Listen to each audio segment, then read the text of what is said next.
ભવિષ્યની અંદર લોકો નિર્ભર થાય છે કોની પર? તો કે બાળકો ઉપર. ઉંમર ધીમે ધીમે વધતી જાય છે.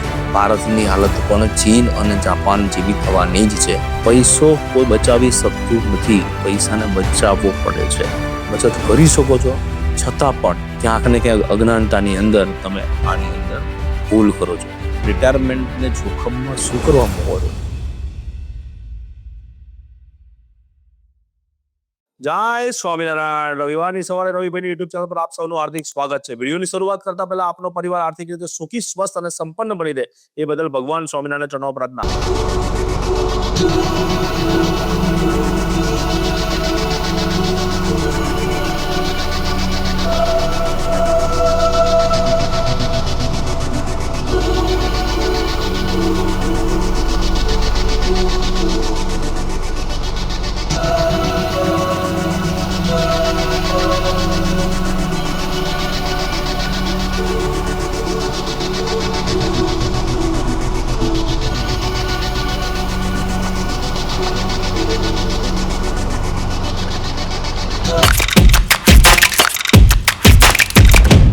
એક અદ્ભુત વિષય લઈને આપની સમક્ષ ઉપસ્થિત થયો છું. રિટાયરમેન્ટ પ્લાનિંગ, નિવૃત્તિનું આયોજન કોઈ કરતું નથી. ભારતની અંદર તો ફક્ત ને ફક્ત 11% લોકો જ કરી રહ્યા છે. એટલા માટે લોકો વિદેશ મૂવ થવાનું નક્કી કરે છે, કારણ કે વિદેશની અંદર 60 વર્ષ પછી પેન્શન મળે છે. ઉંમર ધીમે ધીમે વધતી જાય છે અને વૃદ્ધ વ્યક્તિઓ ધીમે ધીમે વધતું જાય છે. ભારતની હાલત પણ ચીન અને જાપાન જેવી થવાની જ છે. નિવૃત્તિ દૂરથી તમને એક નાનો પહાડ લાગે, પણ જયારે 60 વર્ષે પહોંચી જાઓ ને ત્યારે મોટો એવરેસ્ટ લાગે છે. પૈસો કોઈ બચાવી શકતું નથી, પૈસાને બચાવવો પડે છે. 2012ની અંદર 11% લોકો ઉંમરલાયક હતા, મતલબ અબોવ 60 હતા.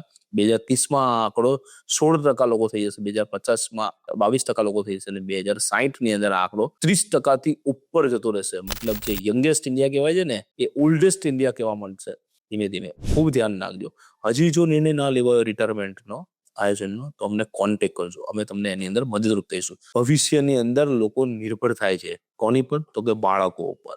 બાળકો ઉપર નિર્ભર થવું કેટલી અઘરી વસ્તુ છે. જે બાળકોને આપણે સમયસર પૈસા ઉપર હાથ રાખીને પૈસા આપ્યા હોય છે, એ જ બાળકો પાસે ફરી વખત પૈસા લેવા માટે આ વાત કરવો પડે. પહેલી તારીખે આપણે એને પૈસા આપી દેતા, પણ એ જ બાળકો આપણને 15 તારીખ 20 તારીખે પણ પૈસા નથી આપતા હોતા. રિટાયરમેન્ટની અંદર ખરેખર બચત આજથી જ કરવી જોઈએ. ભલે તમારી ઉંમર 25 વર્ષે, 30 વર્ષે કે 35 વર્ષે.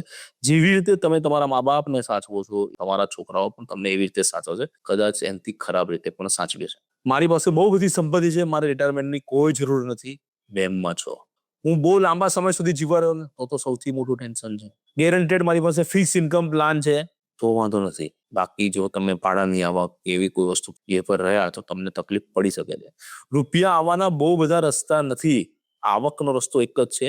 ખર્ચાની અંદર હાઉસિંગ લોન ચાલતી હોય, કાર લોન ચાલતી હોય, હેલ્થ ઇન્સ્યોરન્સ પ્રીમિયમ ચાલતું હોય, ફોન દર વર્ષે બદલાતા હોય, લાઈફસ્ટાઈલ એવી થઈ ગઈ શનિ રવિ લોકોને બહાર ખાવા માટે જોઈએ છીએ. પરંતુ આ બધું યંગ છો ત્યાં સુધી, વૃદ્ધાવસ્થામાં શું કરશો? આ બધી ટેવ પડી જશે તો. એટલા માટે પૈસા ભેગા કરવા પડે. કોકની પાસે હાથ ફેલાવો કેટલો અઘરો છે, એક વખત પ્રયત્ન તો કરી જજો.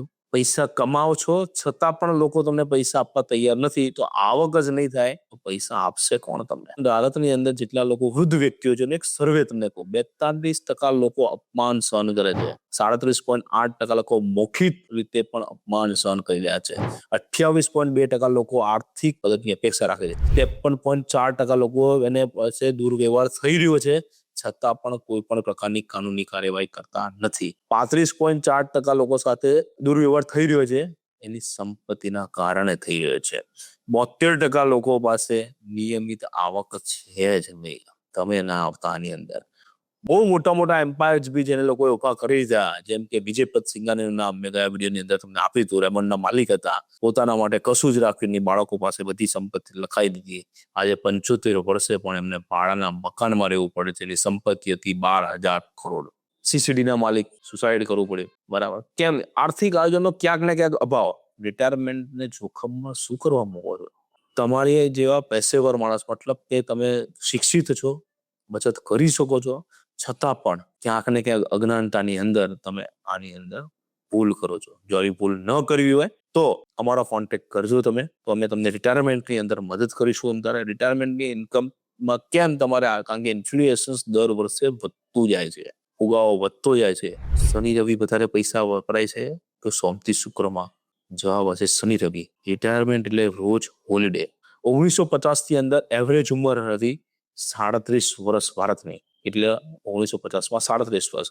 ફર્ટિલિટી રેટ મતલબ એક સ્ત્રીએ 5.9 બાળકો હતા, હવે એ રેશિયો આવી ગયો 2.2 નો આવી ગયો. આગળ જતા હજી પણ એ કરતો જશે, 1 ઉપર આવી જશે. સિંગલ ચાઇલ્ડ પોલિસી થઈ ગઈ, ડિંક પોલિસીસ થઈ ગઈ, ડબલ ઇન્કમ નો કિડ્સની પોલિસી થઈ ગઈ. તો તમને સાચવશે કોણ? તમે અમિતાભ બચ્ચનના બાગવાનની પિક્ચર તો જોઈ જ હશે, આનંદ પિક્ચર પણ જોયું હશે એની અંદર, બરાબર. સંસાર પિક્ચર પણ જોયું હશે. રાજેશ ખન્નાની શું હાલત થઈ એની અંદર.